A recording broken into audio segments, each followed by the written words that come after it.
लामहदूद होने के ताल्लुक से, रब के एक होने के ताल्लुक से जब ये एतराज़ कर सकते हैं, आज के एतराज़ करने वाले तो ऐसे हैं जो कहते हैं माई हैंड माई गॉड, मेरा हाथ ही मेरा खुदा है। माज़अल्लाह अगर किसी ने कह दिया कि हम कुरान को अल्लाह का कलाम नहीं मानते, हम कुरान को आसमानी सही पर तो हिदायत नहीं मानते, हम कुरान को जीवन का संविधान नहीं मानते, तो इस सवाल का हमारे पास क्या जवाब है? इस क्वेश्चन का हमारे पास क्या आंसर है? इस प्रश्न का हमारे पास क्या उत्तर है? मैं दोस्तों ज्यादा लंबी चौड़ी गुफ्तगू करके आपको नहीं समझाना चाहता, बस एक छोटी सी मिसाल दूंगा, इंशाअल्लाह आसानी से आप समझ में आ जाएगा आपके। मैं एक छोटी सी मिसाल देता हूं कि मैं खुद एक वकील साहब के ऑफिस में अंदर दाखिल हुआ। वकील साहब समझते हैं ना, कोर्ट कचहरी तो जानते हैं, इसका चक्कर तो अक्सर काटते हैं। एक वकील साहब के ऑफिस में मैं अंदर दाखिल हुआ। मैंने देखा कि उनकी टेबल पर किताब पे किताब, किताब पे किताब, उनकी पूरी लाइब्रेरी, किताब का जंगल, किताबों का जंगल, उनकी टेबल पर, उनकी अलमारी में किताब ही किताब। मैंने पूछा वकील साहब ये क्या है?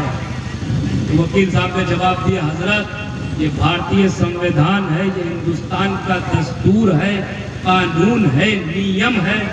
जब किसी तरह की कोई प्रॉब्लम पैदा होती है तो उसका सलूशन निकालने के लिए, उसका हल निकालने के लिए उस मसले का ये कानून है। मैंने वकील साहब से पूछा, अच्छा वकील साहब ये बताइए कि मानव जात की जितनी समस्याएं हो सकती है, क्या उसका संविधान आपके इस कानून के अंदर है? होम नीति के जितने प्रॉब्लम हो सकते हैं, क्या उसका सलूशन आपके इस कानून के अंदर है? इंसानियत के जितने मसाइल हो सकते हैं, क्या उसका हल इस कानून के अंदर है? तो वकील साहब जवाब देते, हजरत अगर ये कानून कंप्लीट होता, अगर ये कानून मुकम्मल होता तो पार्लियामेंट में नई नई समस्याओं को देखते हुए नया नया कानून नहीं बनता, नया नया कानून नहीं बनता। लिहाजा ये कानून कंप्लीट नहीं है, ये कानून मुकम्मल नहीं है, ये कानून अधूरा है। तो मैंने कहा अच्छा वकील साहब ये बताइए आपका ये कानून कितने जमाने तक चलेगा, कितने बरस तक चलेगा, कब तक चलेगा? वकील साहब जवाब देते, हजरत इसकी भी कोई गारंटी नहीं देता। 2023 में कुछ कानून है, 2024 में अगर सत्ता बदली तो कानून का परिवर्तन हो जाए। कुर्सी बदली, कानून बदला, दूसरी कुर्सी आई, दूसरे लोग आए, तरह तरह के कानून। तो मैं इस भारत के कानून से क्या पूछूं? मैं बर्तानिया, श्रीलंका, अफ्रीका के कानून से नहीं, मैंने उस अमेरिका से पूछा, अरे अमेरिका तू बता, जो खुद को सुपर पावर कहता है, अरे अमेरिका तू बता कि मानव जात की जितनी समस्याएं हो सकती है, क्या उसका संविधान तेरे पास है? होम नीति के जितने प्रॉब्लम हो सकते हैं, क्या उसका सलूशन तेरे पास है? इंसानियत के जितने मसाइल हो सकते हैं, क्या उसका हल तेरे पास है? तो मेरे दोस्तों, अमेरिका का कानून भी खामोश हो गया, जर्मन का कानून भी खामोश हो गया, श्रीलंका का कानून भी खामोश हो गया। तब मैंने कुरान से पूछा, अरे कुरान तू बता कि मानव जात की जितनी समस्याएं हो सकती है, क्या उसका संविधान तेरे पास है? होम नीति के जितने प्रॉब्लम हो सकते हैं, क्या उसका सलूशन तेरे पास है? इंसानियत के जितने मसाइल हो सकते हैं, क्या उसका हल तेरे पास है? तो कुरान ने कहा, कमाल अशरफ, आज की बात छोड़ दो, 1400 साल पेशतर से लेके कयामत तक के जितने मसाइल हो सकते हैं, उसका हल मेरे पास है। तकबीर!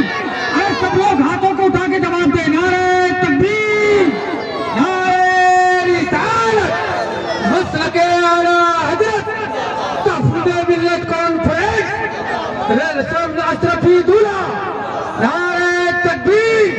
कुरान मुक़द्दस ने फरमाया, कमाल अशरफ, 1400 साल पेशतर से लेके कयामत तक के जितने मसाइल हो सकते हैं, उसका हल मेरे पास है। चाहे निकाह के मुताल्लिक हो, चाहे तिजारत के मुताल्लिक हो, चाहे ज़ियारत के मुताल्लिक हो, चाहे तालीम के मुताल्लिक हो, चाहे फजीलत के मुताल्लिक हो, चाहे अफसरियत के मुतालिक हो, चाहे वालिदैन के मुतालिक हो, चाहे बहन के मुतालिक हो, चाहे भाई के मुतालिक हो, चाहे दुनियावी मामलात के मुतालिक हो, चाहे दीनी मामलात के मुतालिक हो, उसका हल मेरे पास है, उसका हल मेरे पास है।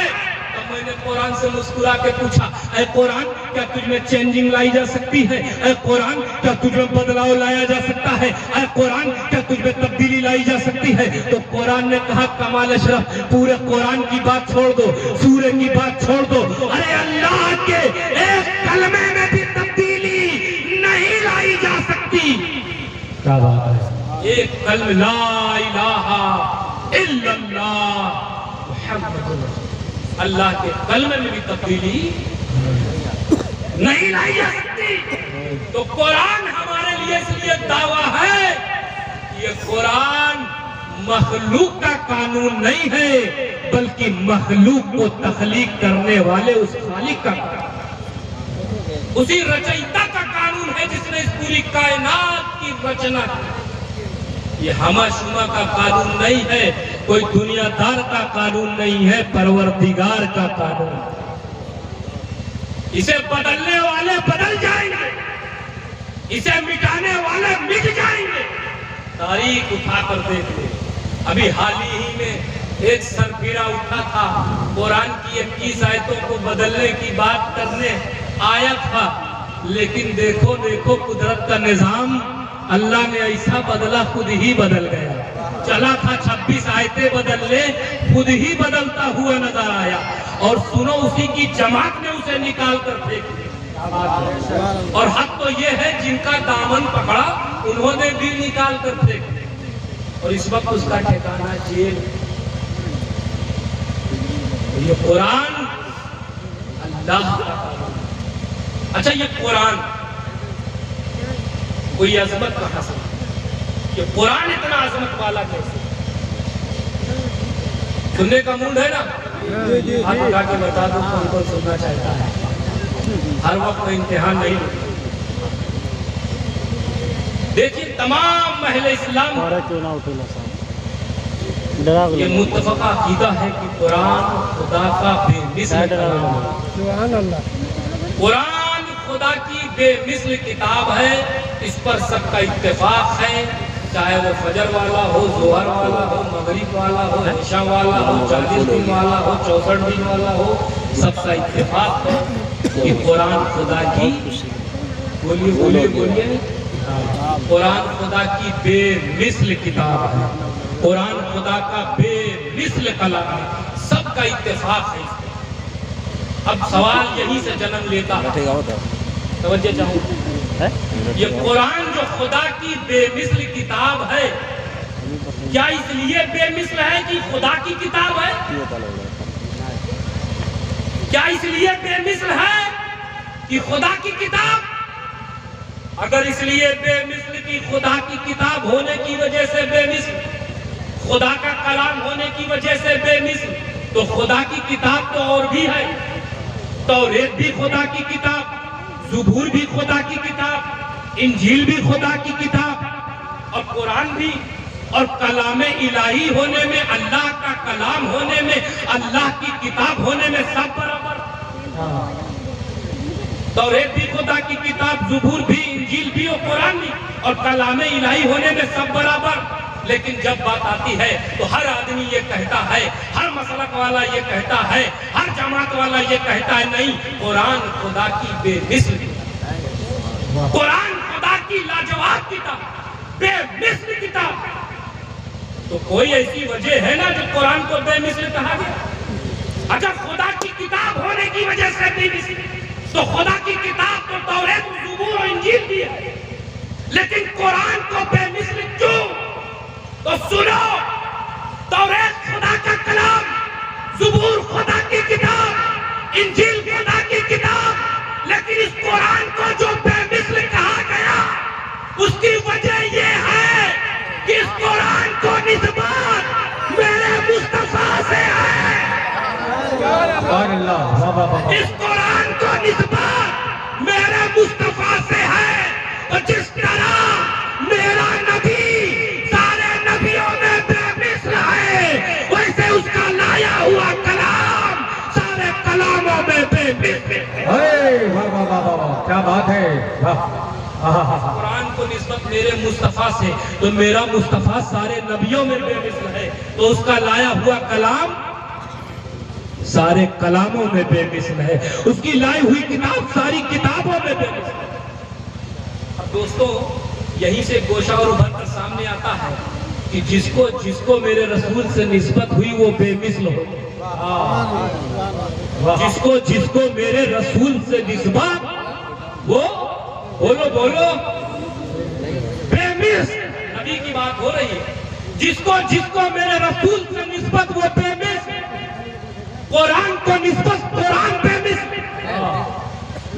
हदीस को निस्बत हदीस बेमिसल, सहाबा को निस्बत सहाबा बेमिसल, अबू बकर को निस्बत तो अबू बकर सदाकत में बेमिसल, उमर को निस्बत तो उमर अदालत में बेमिसल, उस्मान को निस्बत तो उस्मान सखावत में बेमिसल, अली को निस्बत तो अली शुजाअत और तहारत और नजाबत में बेमिसल।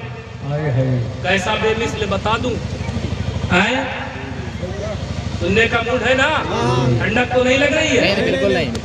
देखिए, मुझे पसीना आ रहा है, जैसे जैसे मुझे पसीना आता है वैसे ही मैं गर्म होता हूँ। हाँ, डीजल समझो।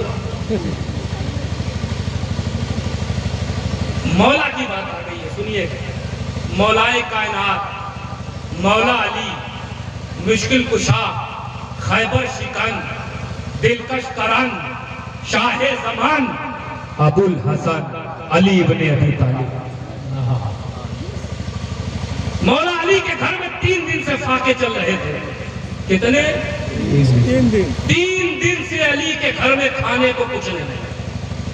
3 दिन से मौलाए कायनात के घर में खाने को कुछ नहीं, फाके चल रहे। उधर अबू जहल को पता चला। अबू जहल हमेशा इस ताक में रहता था। अबू जहल नाम सुना है ना? अबू जहल को पता चला। अबू जहल हमेशा इस ताक में रहता था कब किस ईमान वालों का मजाक उड़ाया जाए, उनकी मजा ली जाए। लेकिन हमारे यूपी की जबान में कहावत बहुत मशहूर है, अल्लाह जेका रखे ओका के चखा। अल्लाह जिसे रखे उसे कौन चखे। एक साहिब आ गया अबू जहल के दरवाजे पर मांगने वाला, कहने लगा मुझे कुछ दे दो, मेरी 2 बच्चियां जवान हैं, शादी का इंतजाम करना है, तमाम करना है, मुझे कुछ दे दो। अबू जहल कहने लगा बहुत ठीक टाइम पे। क्या बोला? बहुत ठीक टाइम पे आए हो।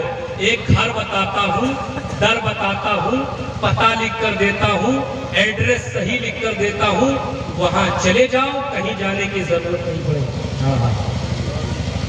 बात बिल्कुल सही कह रहा था, लेकिन सारी बात हसद में कह रहा था, जलन में कह रहा था।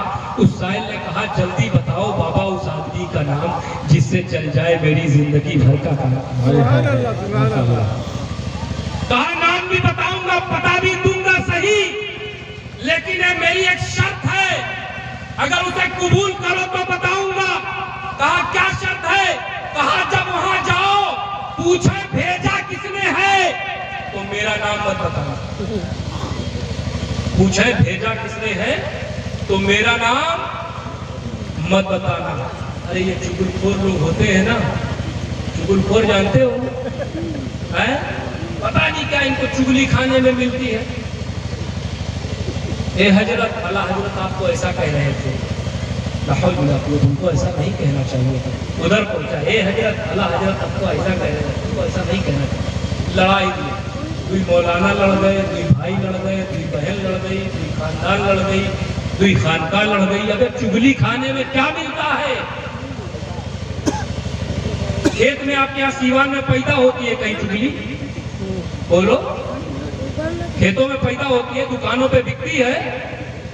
हमें जब बिकती नहीं, खेतों में पैदा नहीं होती तो खाते क्यों हैं? अरे खाने वाली चीज खाओ, दाल खाओ, चावल खाओ, सब्जी खाओ, लड्डू खाओ, बहुत शौक से जूता खाओ। चुगली खाने में क्या मिलता?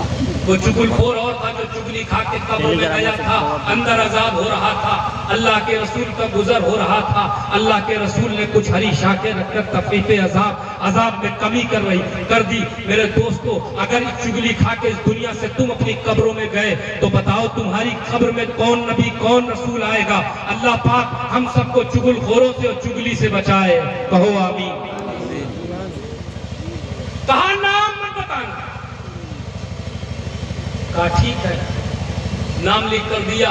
इसका नाम मौलाए कायनात मौला अली मुश्किल कुशा के घर का एड्रेस लिख कर दिया। वो साहिल पहुंचा, कुंडी खटखटाई मौला के दरवाजे पर। मौलाए कायनात अंदर से बाहर तशरीफ लाए। उस साहिल ने जैसे ही चेहरा देखा, चमकता दमकता चेहरा, चापलूसी शुरू कर दी। तुम सलामत रहो, तुम्हारा मकान सलामत रहे, तुम्हारी तिजारत सलामत रहे। आए अरब के सबसे बड़े रईस घर में 3 दिन से फाके हो रहे हैं, कह रहा है अरब के सबसे बड़े रईस। मौलाए कायनात अच्छे मूड में थे, मुस्कुरा के फरमाया, तुझे किसने बताया है कि मैं अरब का सबसे बड़ा रईस हूं? कहा सरकार, जिसने बता के भेजा है उसने अपना नाम बताने से मना किया। मौलाए कायनात ने फरमाया, सुन, जब तक तू नहीं बताएगा उसका नाम तब तक नहीं बनेगा तेरा काम। जब देखा नाम नहीं बताता तो काम नहीं चलता, नाम नहीं बताता तो काम नहीं चलता, तो फट से इधर देखा, फट से उधर देखा, बोला अबू जहल देख थोड़ू रहा है, नाम बता दिया। और जब नाम बता दिया तो मौलाए कायनात फरमाते, सुन, जब उसने भेजा है तो जरूर दूंगा, और इतना दूंगा कि तेरी हाजत पूरी हो जाएगी, इतना दूंगा कि तेरी हाजत पूरी हो जाएगी। कहने लगा, दीजिए अली, खुदा की कसम, मौलाए कायनात का अख्तियार देखो, पावर देखो, अख्तियार देखो। ये नहीं कहा ठहरो अंदर से लाने दो, बल्कि फरमाते आगे आ, हाथ फैला, आगे बढ़, हाथ फैला। उस साहिल ने देखा, न हाथ में कुछ मौलाए कायनात के, न साथ में कुछ, न जेब में हाथ डाल रहे हैं, न अंदर जा रहे हैं। कहने लगा, अली पहले अंदर से तो कुछ लाइए, फिर हाथ फैलवाइए। क्या बात है, सुभान अल्लाह। अली अंदर से तो कुछ लाइए, फिर हाथ फैलाइए, हाथ फैलवाइए। मौलाए कायनात फरमाते हैं, मैं अली हूँ, अली, अंदर बाहर की जरूरत नहीं, तू हाथ फैला। उस साहिल ने हाथ फैलाया, अली ने लब से लब मिलाया, जबान को हिलाया, अल्लाहु अकबर। लम्हाए मुबारक को जुबिश हो रही है, वो खुले कुद्स की पत्तियां चढ़ रही है। मौलाए कायनात कुछ पढ़ रहे हैं, कुछ पढ़ रहे हैं, कुछ पढ़ रहे हैं, और पढ़ने के बाद उस साहिल की मुट्ठी में छू कर दिया, फूंक दिया। फूंकने के बाद कहा, इसे बंद कर दे। उस साहिल ने बंद कर लिया। कहा, आप जा, कहा आप जा, और न तू देखना, न किसी और को दिखलाना। जिसने तुझको मेरे पास भेजा है, सबसे पहले उसी को दिखलाना। क्या बात है, सुभान अल्लाह, सुभान अल्लाह। कहा बंद कर, बंद किया। कहा सुन, न तू देखना, न हाय का देखैबे का, खाली छुए तो तीन है, फुकबे तो तीन है। हाय का देखैबे का, चले जा रहा है, मुट्ठी मले जा रहा है, चले जा रहा है, मुट्ठी मले जा रहा है। हाय का देखैबे का, खाली छुए तो कहीं ने छुए तो। उधर अबू जहल ने बड़े बड़े हिटलरों को, बड़े बड़े दीन के व्यापारियों को, दीन का मजाक उड़ाने वालों को अपने बगल में बिठा रखा है। आओ देखो, अली के घर में 3 दिन से फाका चल रहा था, मैंने एक साहिल को भेजा है, अभी कुछ नहीं मिलेगा तो हम लोग मजा ली जाएगी, मजाक उड़ाया जाएगा। लेकिन मैंने कहा ना, हमारी जबान में वो कहावत बहुत मशहूर है, अल्लाह जिसे रखे उसे कौन। दूर से अबू जहल ने उस साहिल को आते देखा तो दूर ही से चिल्ला के कहने लगा, साहिल क्या मिला? उस साहिल ने क्या कहा था, मैं पूर्वी जबान नहीं बताता हूँ। उस साहिल ने कहा, न मौके देखे का आर्डर है, न केहू का देखे का आर्डर है, सबसे पहले तोके देखे का आर्डर है। न मुझे देखने का आर्डर है, न किसी और को देखने का आर्डर, सबसे सबसे पहले तुझी को देखने का डर है, तुझी को देख। हाँ देखा, ला क्या मिला, आगे करीब आ, उसने वो साइल करीब आया, उसने मुट्ठी खोल कर दिखलाया तो उस वक्त दो शानदार चमकदार कीमती मोती मौजूद था, दो शानदार चमकदार कीमती मोती मौजूद था। अबू जहल की हैरत बढ़ गई, आंखें फाड़ फाड़ देखने लगा, कहने लगा कहां से दिया, कहां से दिया। अल्लाहू अकबर। साहिल ने कहा सुनो, तुम अरब के रहने वाले हो, तुम जबान से ना कहो गोश, लेकिन मैंने चंद लम्हे में इसको देख लिया है। हमारे उर्दू जबान के शायर ने उसकी तर्जुमानी यूं की है कि राय के वाक़े में गरीबों को खिलाने वाले ऐसे होते हैं मोहम्मद के घर आने वाले। नारे तकबीर, नारे रिसालत, बनके तौहीद के गुलशन की कली बोलूंगा, बस यही सोच कर किस्मत है भली बोलूंगा। जान से मार दो मुझको है यही हल, वरना तुम ज़बा काट भी दो फिर भी अली बोलूंगा। अबू जहल कहने लगा कहां से पाए, कहां से लाए, कहां से लिया, किससे लेकर दिया। उस साहिल ने कहा सुनो, अली ने इस कीमती मोती को न किसी मकान से लेकर दिया है, न किसी दुकान से लेकर दिया है, न किसी से उधार लेकर दिया है, बल्कि अली ने इस कीमती मोती को अपनी जबान से दिया है, अपनी जबान से दिया है। कहा क्या पढ़ा था, कहा अपने आका का नाम लिया था, अपने आका पर दुरूद पढ़ा था।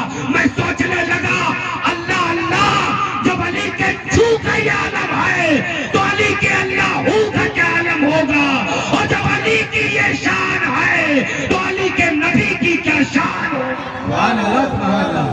उनके गदा भर देते हैं शाहाना जमाने की झोली। अरे मुहताज का जब ये आलम है, मुख्तार का जिंदाबाद। मेरे दोस्तों, ये निस्बतों की चलवा सामानी है, ये निस्बतों का इजहार है प्यारे, कि जिसको रसूल से निस्बत हुई वो बेनिस्बत हो गया। वैसे तो देखो हर महीने में 12 तारीख है, लेकिन इस 12 रबीउल नूर को मेरे मुस्तफा से निस्बत तो ये 12 बार। एक साहब मुझसे कहने लगे हजरत आप 12 रबीउल अव्वल मनाते हैं? हमने कहा हाँ मनाते हैं। कहा ये बताइए इसी दिन तो हुजूर की वफात हुई है, तो आपको गम मनाना चाहिए। क्या मनाना चाहिए? गम मनाना चाहिए, रोना चाहिए। हम ऐसे लोगों को दलील नहीं देते, जो दलील होते हैं उन्हें दलील की जरूरत नहीं होती। अजीज़ान मिल्लत इस्लामिया, जब उन्होंने ये कहा कि आप खुशी मनाते हैं, मिलाद में चिरागा करते हैं, रोशनी करते हैं, आपको खुशी नहीं मनाना चाहिए, इसी दिन तो हुजूर की वफात हुई है, तो 12 वफात हुजूर के गम मनाना चाहिए, रोना चाहिए। मैंने कहा देखो बाबू, ऐसा है एक बैक वक्त इंसान एक ही काम कर सकता है, एक बैक वक्त इंसान एक ही काम कर सकता है। ये कोई हंस रहा है तो हंसेगा रोएगा नहीं, कोई रो रहा है तो रोएगा हंसेगा नहीं। मैंने कहा ऐसा करते हैं, बांट लेते हैं, हम खुशी मनाते हैं, तुम गम मनाते।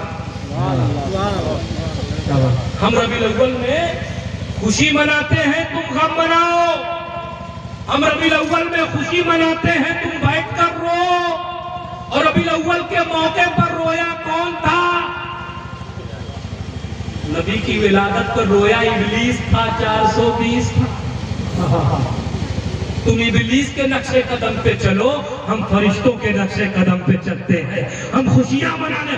एक साहब कहने लगे हज़रत 12 रबीउल नूर मनाते हैं, इसकी दलील क्या है, इसकी दलील क्या है? मैंने कहा 12 रबीउल नूर खुदा के वजूद की दलील हमें मिली। अभी